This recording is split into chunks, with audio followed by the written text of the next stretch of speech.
सातत्याने रोज सकाळी उठून संजय राजाराम राऊतची एक सवय झालेली आहे की देशाचे आदरणीय पंतप्रधानांवर बोललं तर दिवसभरामध्ये बातम्यांमध्ये राहायला मिळतं। पण आता अशी अवस्था झालेली आहे की सामान्य नागरिक तो सोडा, ह्यांच्या सकाळच्या पत्रकार परिषदेमुळे महाविकास आघाडीतले असंख्य नेते घटक दळ हळूहळू कमी होत चाललेले आहेत। अजितदादा बाजूला गेले, अशोक चव्हाण साहेब बाजूला गेले, प्रकाश आंबेडकर काय ह्यांच्याबरोबर युती करायला आघाडी करायला तयार दिसत नाहीयेत। म्हणून हे जे काय बोलतायत त्याला किती किंमत द्यायची हेच आता महाराष्ट्राची जनता आता विचार करायला लागलेली आहे। आज सकाळी देशाचे पंतप्रधान शेतकरी आंदोलनाला चिरडू पाहत आहेत। शेतकरी आंदोलन हे मोदीजींच्या धोरणांमुळे करतायत। केंद्र सरकार त्यांच्याबरोबर संवाद साधत नाही आहे। आता ज्या व्यक्तीला स्वतःचा पक्ष सांभाळता आला नाही, स्वतःचं घर सांभाळता आलं नाही, भ्रष्टाचारामध्ये बरबटलेलं त्याचं कुटुंब आहे, अतिरेकींबरोबर संबंध असलेला हा संजय राजाराम राऊत हा देशाच्या पंतप्रधानांना सल्ले देतोय। पण स्वतःचा मालक जेव्हा महाविकास आघाडीचा मुख्यमंत्री होता तेव्हा त्यांनी शेतकऱ्यांना, मुंबईकरांना, महाराष्ट्राच्या जनतेला काय काय शब्द दिलेले ते शब्द जरा आठवावेत आणि ते त्याच्यातले किती शब्द पूर्ण केलेत याबद्दल थोडा जरा विचार करावा। शेतकऱ्यांच्या बांध्यावर जाऊन तुम्हाला एवढं मी सत्तेत आल्यावर देतो असे असंख्य भाषणं फिरतायत, त्याच्यातली एक दमडी पण शेतकऱ्यांना देऊ शकले नाही। 50,000 प्रोत्साहन निधी कोकणातल्या शेतकऱ्यांना देतो असं जाहीर विधिमंडळात केलं। किती कोकणातल्या शेतकऱ्यांना ती निधी भेटली आहे? मुंबईकरांना सत्तेमध्ये आल्यावर असंख्य सवलती देतो, त्याच्यातला एक निर्णय हे घेऊ शकले नाही सत्तेमध्ये आल्यानंतर। आणि हे आम्हाला कॉन्ट्रॅक्ट म्हणजे डोनेशन, कॉन्ट्रॅक्टरकडून डोनेशन असो आणि डोनेशनची भाषा हे काढतात। अहो मुंबईमध्ये, दिल्लीमध्ये येण्याचं सोडा, बोलतात राजधानी काय यांच्या बापाची आहे।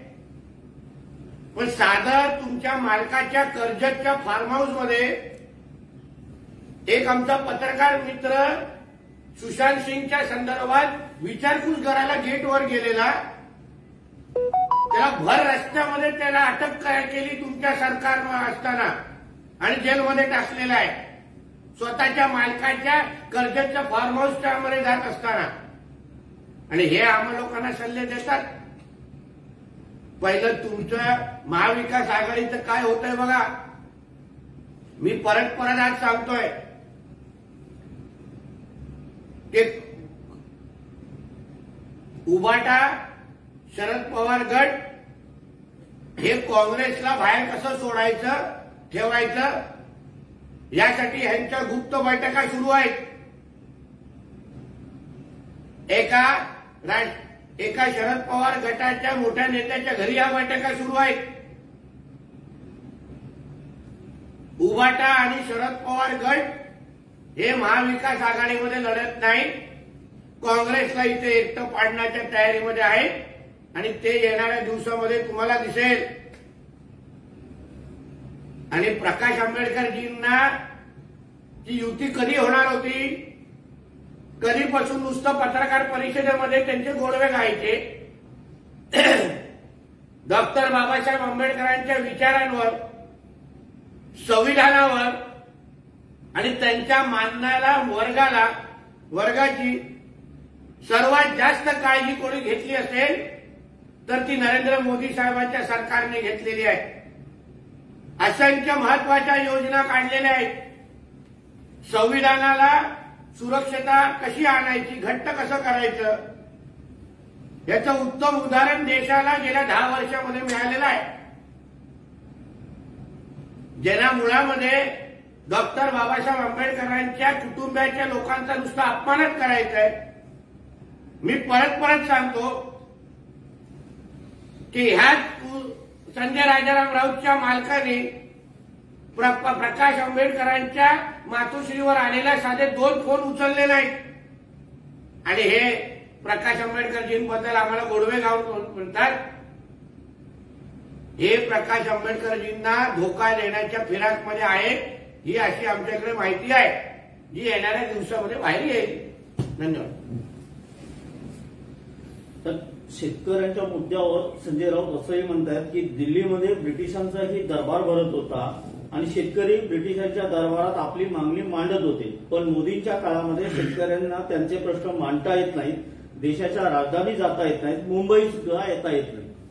काय सकाळची रात्रीची अगर सकाळपर्यंत अगर उतरली नसेल तर माणूस असाच बोलतो. कदाचित त्यांना माहिती नसेल की आमच्या केंद्र सरकारने, आमच्या कृषी मंत्र्यांनी असंख्य बैठका या शेतकऱ्यांच्या शिष्टमंडळांबरोबर घेतलेल्या आहेत, तासन तास घेतलेले आहेत, सगळे मुद्दे त्यांचे ऐकून घेतलेले आहेत. पण शेवटी जे आंदोलनजीवी असतात त्याला आंदोलन केल्यावरच त्यांचा जर घर चालत असेल तर त्यांना कधीच केंद्र सरकारचं पटणार नाही.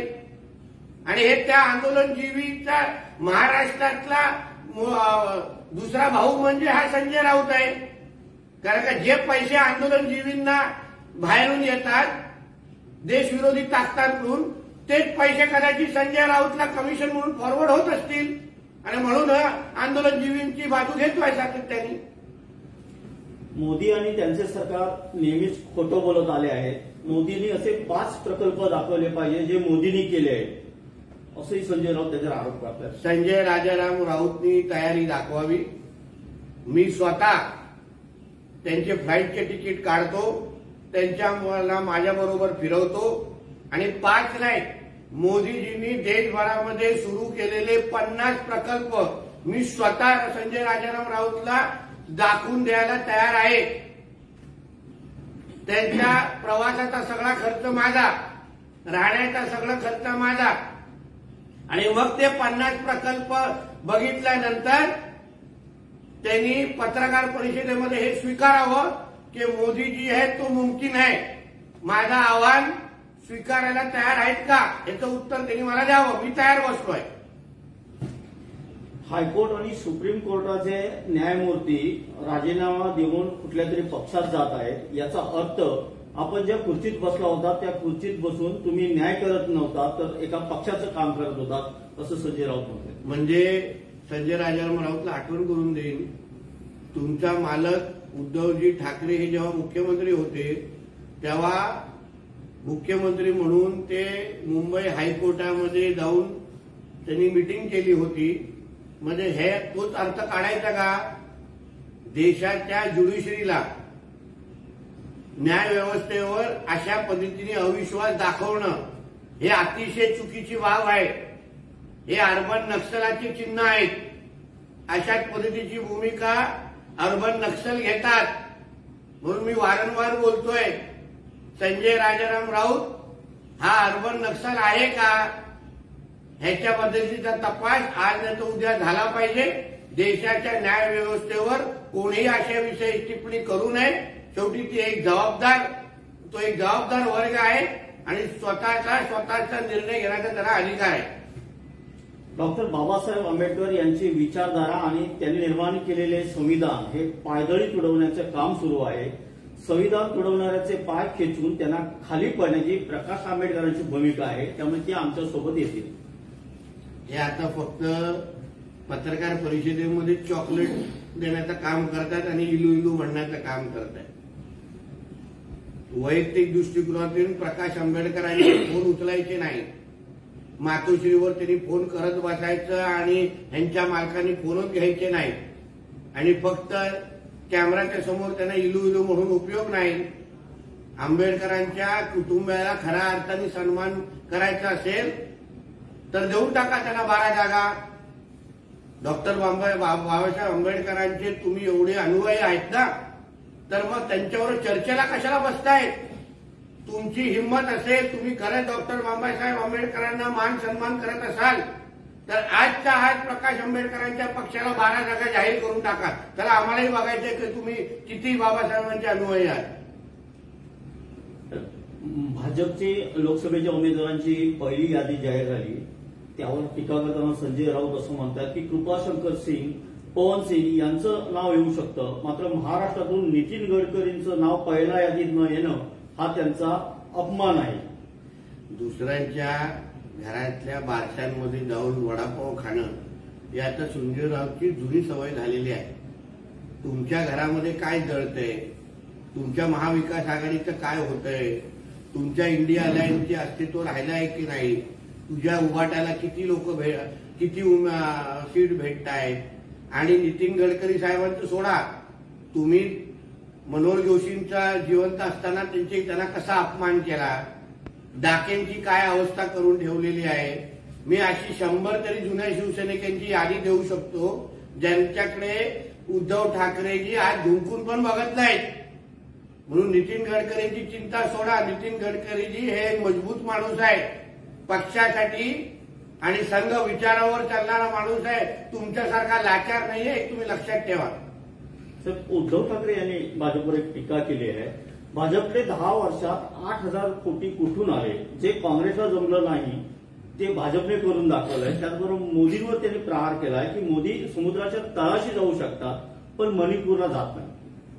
मग आम्ही उद्धवजी ठाकरेंना हे विचारायचं का की श्रीधर पाटणकरांकडे 2.5 वर्षामध्ये आम्ही ऐकले 10,000 कोटी आलेले, ते कुठून आले, त्याचा काय सोर्स आहे?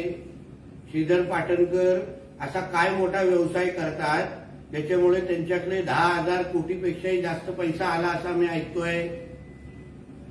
आणि मोदीजी हे द्वारकाधीशच्या तळापर्यंत जाऊन म्हणजे तिथे त्यांनी पूजा केली, अर्चना केली, एक वेगळा संदेश त्या निमित्ताने त्याने दिला.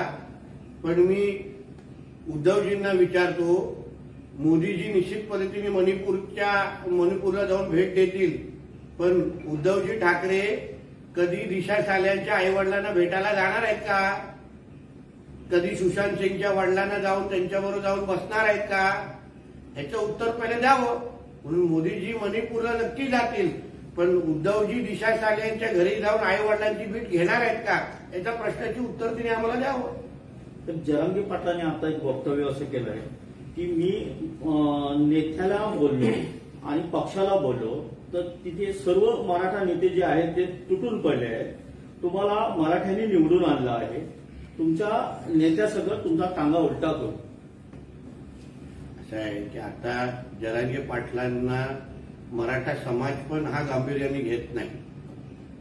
मराठा समाजामध्येही त्यांचा फार मोठा विरोध व्हायला लागलेला आहे. कारण का जरांगे पाटील हे आता मराठा समाजाच्या बद्दल कमी आणि राजकारण जास्त करायला लागलेले आहे. म्हणून जरांगे पाटील आता काय बोलतात याला जास्त आता आम्ही कोणच लक्ष देत नाही. फडणवीस आम्हाला हरवायला निघाले पण मी हरणार नाही असं जरांगे पाटील म्हणतात.